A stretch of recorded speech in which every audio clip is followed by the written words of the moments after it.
I don't allow strange men in my house. How do you not have the money to take a cab to the mall if you have all of this money? Would you allow me to send a letter to your brothers and ask them to allow me to pay lobola for you? Hi, welcome back to my side of the world. I'm Lelo. And in today's video, the title, the intro says it all. You haven't seen anything if you haven't been with a man who is a serial liar. I have a story. It's not as extreme as the Danish deception or like, who the fuck did I marry? But had I continued, I feel like it would have gotten to those parts. I haven't made a story time in so long. If you know the Danish deception, it's currently trending. Who the fuck did I marry? Those stories obviously are about men who did the wildest things, and I'm just here to share my little story. It doesn't go too far, but this man that I'm gonna tell you about right now, yay, I have never in my life, he's literally the only person that I've encountered on a manga ganjiana. Well, ukhona munye, but she's not as bad as this man. Oh my goodness, they should meet. They would hit it off. We're gonna call this guy Phil. I met Phil during COVID, and it was right at the beginning of COVID. Back at home in South Africa, my home was in the townships. And in the township, if you know, township, rural, we don't really take rules and regulations that seriously, you know. So I remember when the whole country was shut down, we literally stayed inside for one full day. Because remember, we were threatened that there were going to be soldiers outside making sure that everyone is inside. And we just waited for a day, and people were like, nothing's going on, and we continued like nothing was wrong. I met Phil during the first 21 days of the lockdown in South Africa. I had a guy friend. He lives opposite my house. Phil lived in the next street. I had previously met Phil years before. When I met him for the second time, he didn't remember me because it was during a very high point in his life. You know how people behave when they have it all and everything is going well? He was one of those boys that were cheese boys, and it's if you look a certain way or you don't look a certain way, you know, I'm not even gonna give you the time of day. I remember the first time I met him, I was with my guy friend. I don't even remember where we were going, and he had this red Mini Cooper. I don't think he lived in the township with us. He lived somewhere else, and he would come back to stunt in the name of visiting, and he would stunt on everyone, drive around with his red car and be gone again. So the first time we met, he didn't even say hi to me. He didn't even acknowledge me. Fast forward 2020, me and my older sister were home alone. When it was announced that there was going to be a government shutdown, I obviously went shopping, and one of the things that I bought was hookah pipe. I think my guy friend came over. I don't remember. It was around that time where, you know, we didn't have alcohol, we didn't have smokes. That's why I bought Habli, because I don't smoke, but I enjoyed Habli. So I think he was there to ask if we had alcohol, anything like that. And then they saw that we were smoking Habli with my sister, and then they were like, oh, you're smoking, we smoke, let's smoke together, right?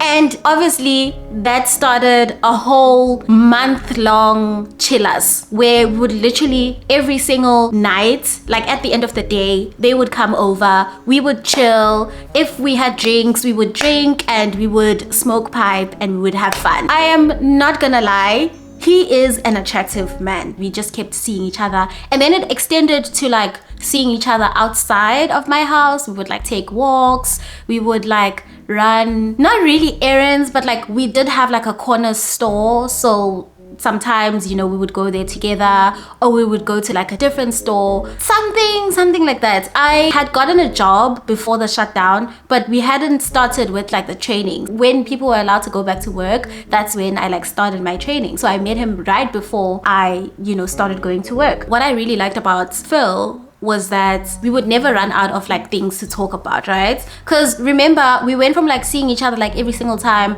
and then we shared numbers, and then it got to a point where we texted a lot, and we started calling each other, and we started spending so much time on the phone. Now, this one thing, you know, him being smart, he has a very smart mouth. He has an answer for everything.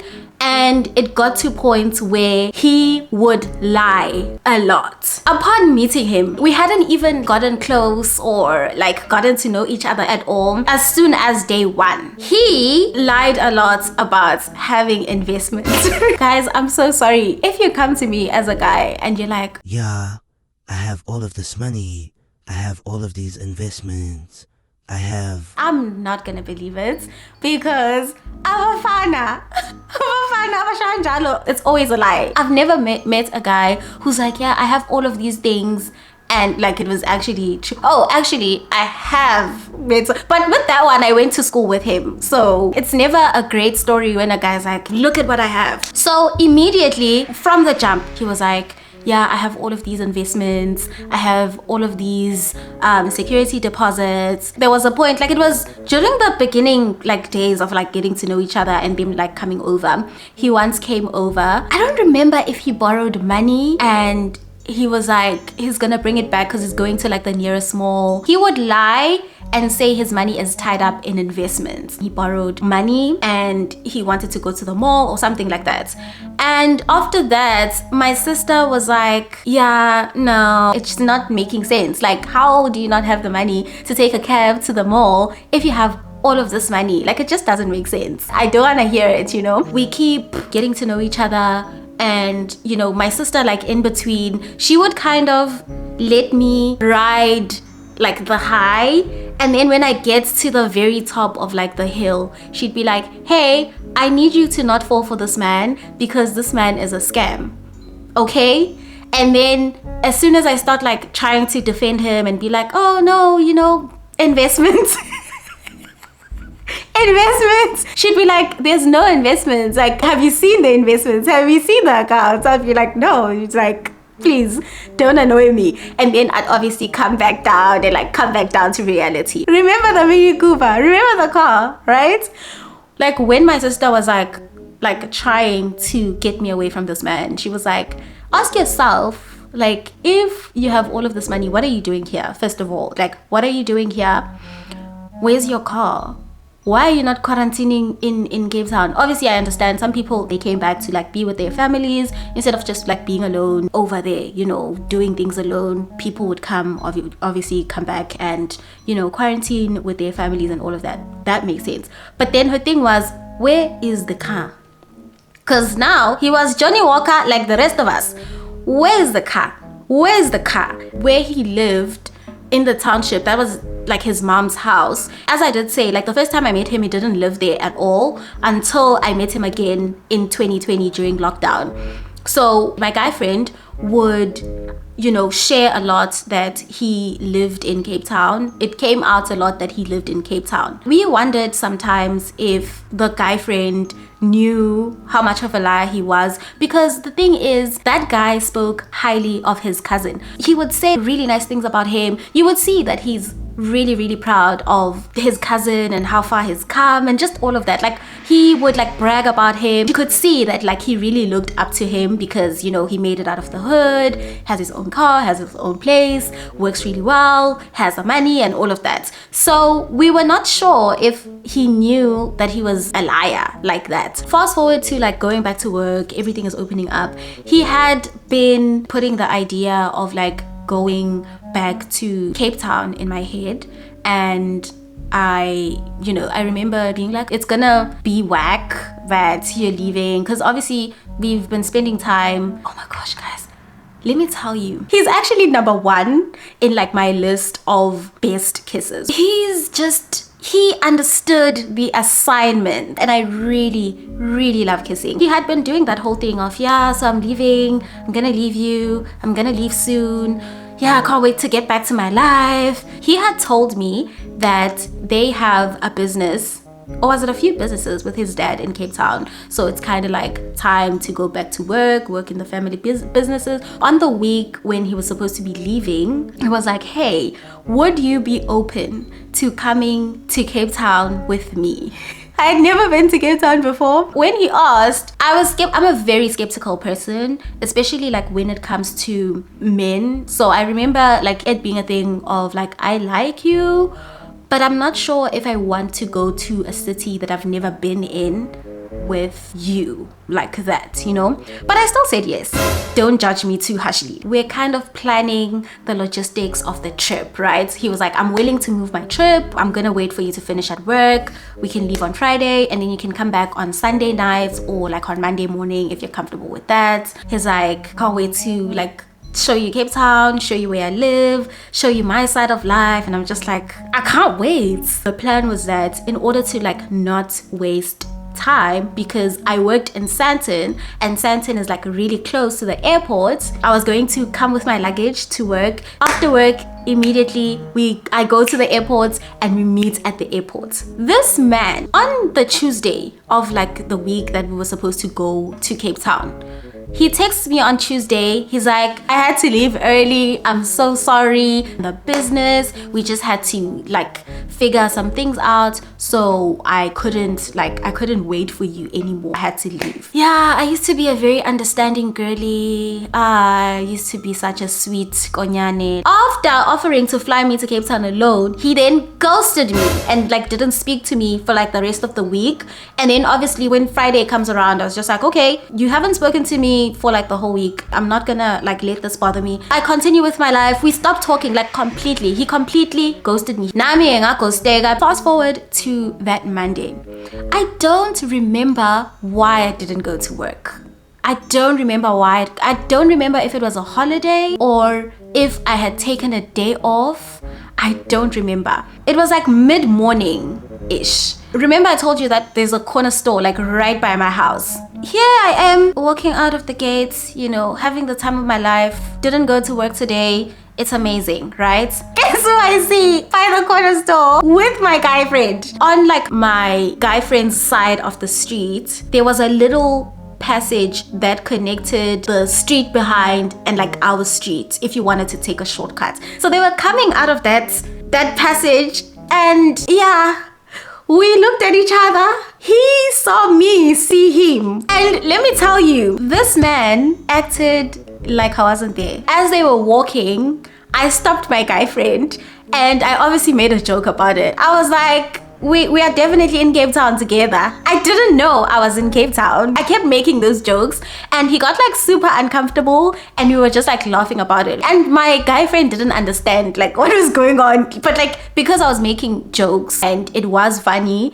we were just like laughing about it. I don't know that this township's nickname is Cape Town, basically. We finished talking and, you know, they left. Still didn't speak. Still didn't reach out. You know how when you catch a guy in an act or like you catch him while he's lying and all of that, most of the time they'll like try to text you, try to call, try to explain. Didn't. It was as if we had never spoken before. We had never gotten to know each other. He treated me exactly how he treated me when we first met years ago before 2020, right? Now, like when I see him, because obviously we live in the same area, you could say we shared a circle of friends. Not really friends, but like we would move around the same circle of like people, like acquaintances. Let me put it like that. Because my friend at the time lived next door and we were both friends with my guy friend. And my friend next door was friends with a lot of people and I knew a lot of people through her. So most of the time, if we're like chilling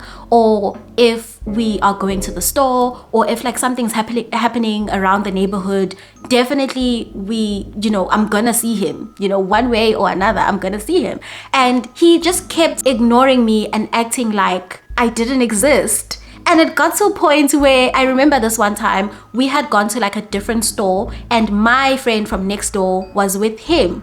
And I remember we had been communicating through her, like while we were on the walk, because I met them, they were walking somewhere and I joined them and we started like communicating via her. I'd be like, people are liars, and then I don't remember what he said, but it was like we are talking to her but like indirectly talking to each other, right? I shared obviously that I had found my first, it wasn't an apartment, but like my first like living space outside of home, and it was a back room in another city. I shared with my friend from next door that I was leaving. When I told her, I think there was something happening next door because there was music, we were having fun, we were were eating. I don't remember if it was a party or if like it was just a hangout session and I had been packing. And I was like, by the way, I'm leaving. I think I said I'm leaving tomorrow or something. He's there. But you know, since we are acting like we don't know each other, I had just like continued with my life, because you're not gonna keep acting like you don't know me and have me like follow you around or like try to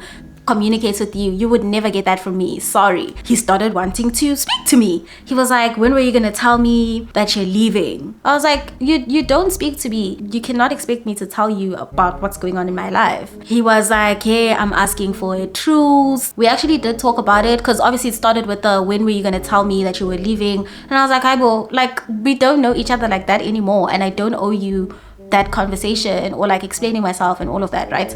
I don't remember what he said, but then I kept telling him that I'm not willing to have a conversation with you if we don't talk about what happened first. At some point he gave in and he was like, I'm sorry that I did that. Something came up, you know, things got cancelled and I was embarrassed. You know, I had promised you that we were gonna go together. I was just like, dude, why didn't you tell me? Like, why didn't you say, hey, this is what happened? And I was like, hey, me, I'm on my way out, but I do forgive you, because obviously understanding babe. I remember why we stopped speaking the first time. I remember I had been visiting. I think he said something about I need to like go to my apartment and like move stuff out and all of that, right? Then I asked him, which apartment? The apartment in Cape Town. The apartment that is not there. I asked him, like the one in Cape Town. He was like, no, there's actually one in, because I have like my home where like my guy friend lives opposite. A cousin of mine lives in like the next 2 townships, if I could put it like that. So I used to visit her a lot. He said the apartment was near her house. How do you all of a sudden have an apartment now? And he was like, no, an ex of mine lived there. Did you co-sign? Like, what's going on? They lived together at some point because she was in nursing school. He's like, when they broke up, he allowed her to keep living in the apartment and he moved out, but he kept paying for it because she was still in school and he didn't want her to struggle. So obviously you would fall head over heels for this person if they tell you this, because peak kindness, oh my goodness, you didn't have to, you know. It's not even about, oh, the other woman, it's just like she needed help. You didn't want her to get stressed about this like big accommodation thing. You stepped in, you let her stay until she was done, because the reason was she's done with school, she found her own place, she's working now, so there's no need for her to live on my dime anymore. Okay, the plan was, I haven't seen you in a while, actually, you can come like help me if you want. And I was like, okay. I think that's what he would like do. He would like make plans, get you excited for the plans, and then just ghost you. Because then I remember after we made the plans, he stopped responding. I think it was like a same day plan and we had set a time. And I remember I asked him like, hey, are we still meeting, so that I can like figure out if I'm leaving the house or if I'm staying. I texted him, he didn't respond. And I think I called and he didn't respond. And I was like, oh, okay. If I'm texting you and I'm calling you, okay, it's fine. Like, I don't want to do too much. And around like 6, 7, he texts me. He's like, I'm so sorry. I fell asleep. Like I was asleep. I was knocked out and I didn't hear my phone ring. I'm so sorry. And I was just like, I actually don't believe that. I told him, I was like, I actually don't believe that. Yeah, don't talk to me.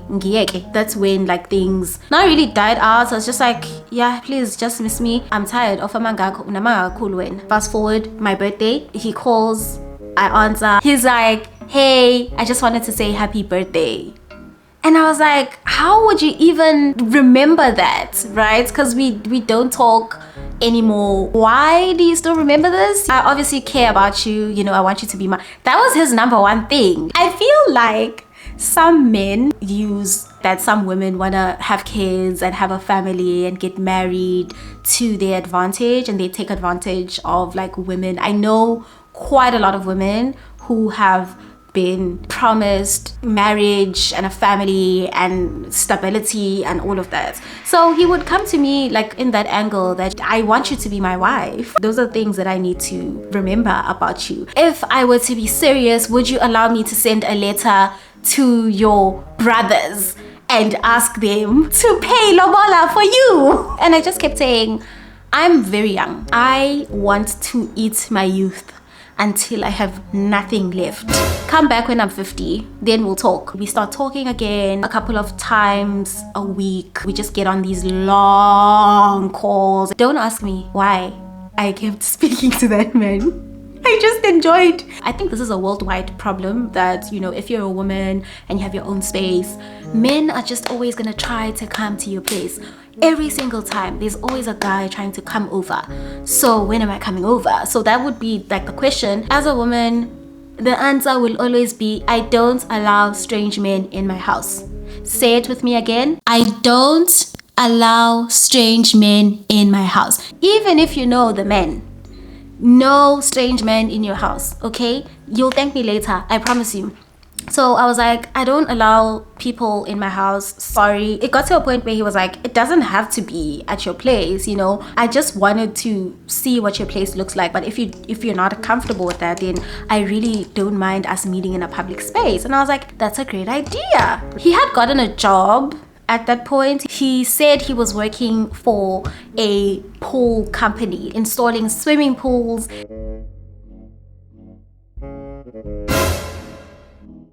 Obviously, it comes up that we don't have to, like, I don't have to come to your place if that makes you uncomfortable. We could literally just go to a public space, but I really want to see you and I don't care how that happens. I can see you anywhere. And I was like, actually, there's a KFC near my house.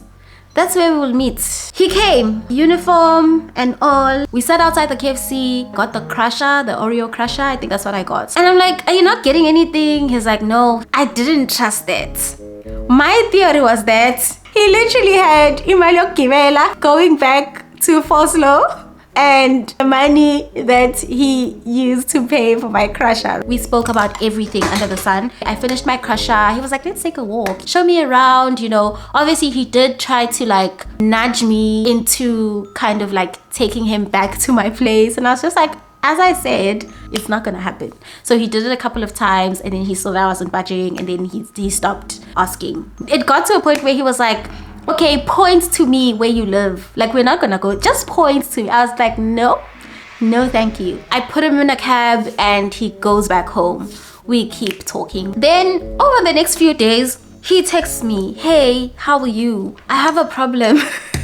This story finishes me even now because I had never been so confused in my life, right? He comes to me, he's like, hey, can you send me, I think he said 50 rands. Can you send me 50 rands? I have cash right now. He made it so confusing that I was just like, did you even think about what you were going to say to me before you started typing? Because all of this is a jumbled up mess. It doesn't make sense. He says to me, hey, can you borrow me 50 rands, right? I have cash. I'm gonna deposit it and send it to you back. I don't remember what he wanted to. Did he want to get an Uber?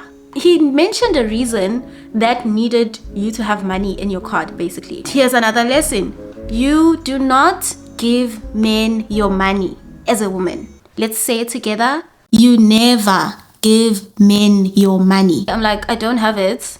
He's like, he's stranded or something like that. Can you like e-wallet it to me? I need to remember what the logistics of that conversation was, because it involved an ATM that was far. He had cash, but he needed a cash injection, like a deposit in his account, and he was gonna pay the money back, right? And I was like, this story is not making sense, my brother. Like, why don't you just go to... Then he said there's no ATM around. He was like, can't you do an e-wallet for me? I'm gonna e-wallet to you back. And then at some point I was like, but you need an ATM to get an e-wallet.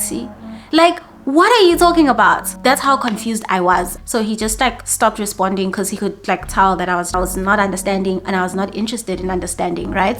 Another thing, just on the side, this is like things that my sister found out about him at some point. My sister is the greatest private investigator of all time.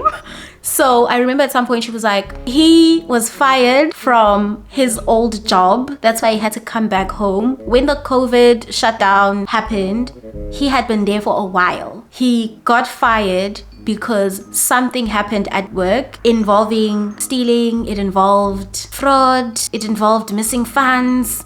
And because he was the manager, or I think he had participated, but as the manager, he would like hide it.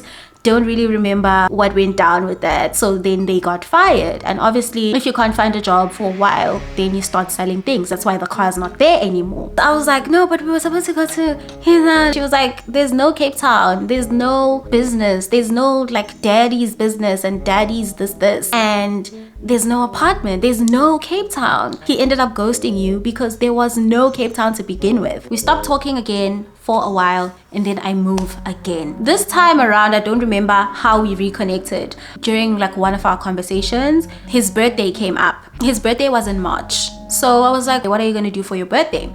And he was like, oh my God, abafana abancede kakhulu. Like, I don't like abafana abafake deep because like everything, yeah, okay, would just be so big and like grand and like, yeah, you know. So this time it was like, yeah, so on my birthday, I love going to be one with nature. So last year I was in the mountains, and then Nini, I was with the da, and then this year I just want to be closer to the waters. I was like, oh, okay, I guess. Here's another thing. I didn't mind just like casually having a conversation with him and like just talking, man. Every single time he was the one who initiated a meetup. Every single time he'd be the one who's like, yeah, so do you wanna come see me, or do you want me to come over? And then I ask him, so are you gonna go alone? He's like, yeah, he likes doing it alone. He doesn't like having like guests because it's a time for reflection and it's a time to just be one with nature and one with himself, like just coming back to himself and all of that shit. We spoke about like the plan. He was gonna get an Airbnb by Southgate.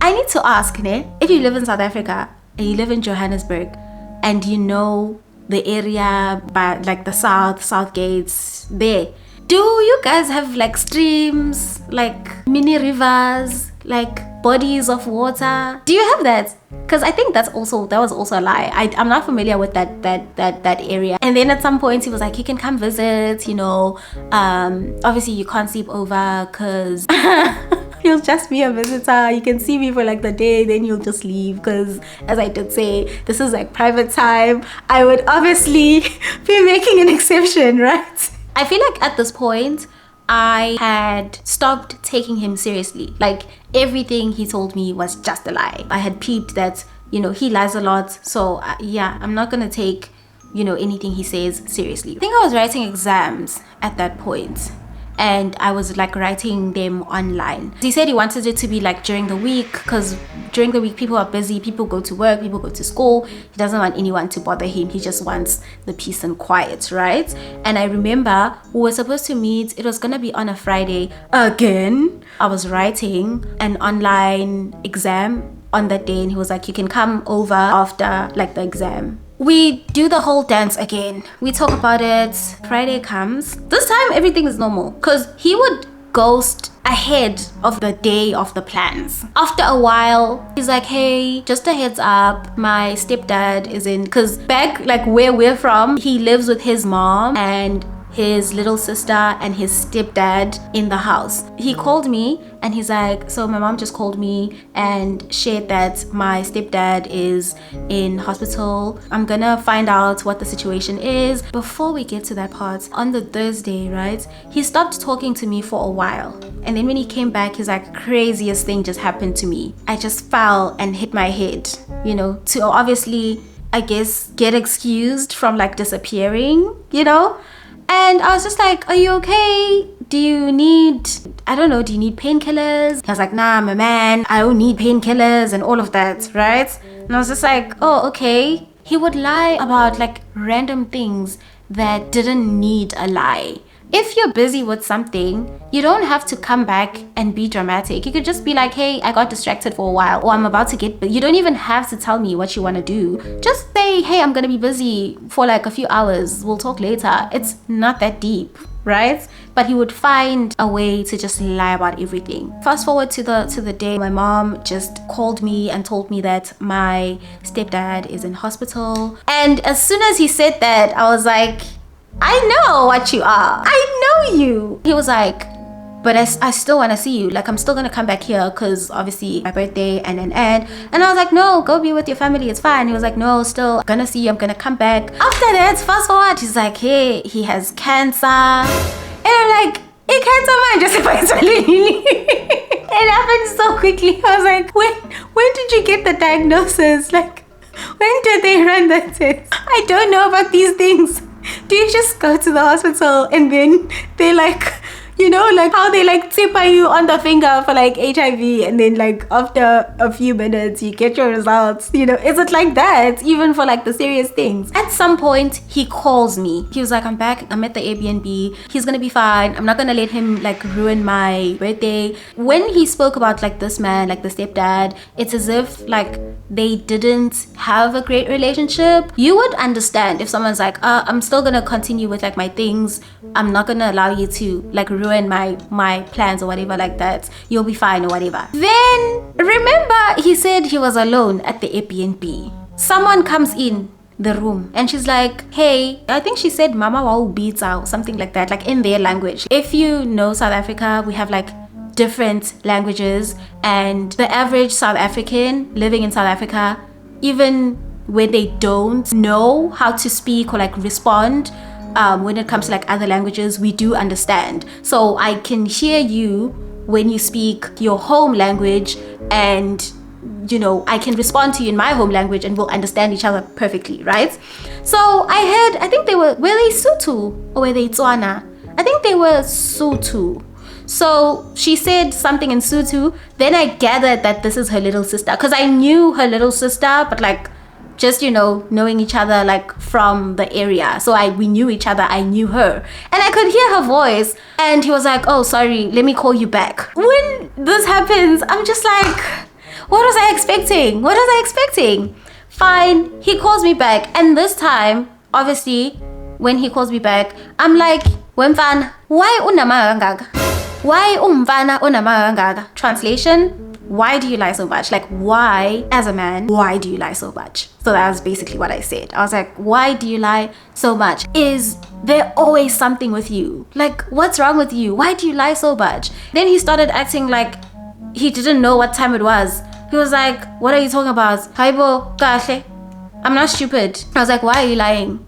I think he said at some point his family came back with him to Southgate, and I was like, don't lie to me. Every single time he tried to explain, I'll just be like, why do you lie so much? Like, what is wrong with you? Like, why do you always find something to lie about, right?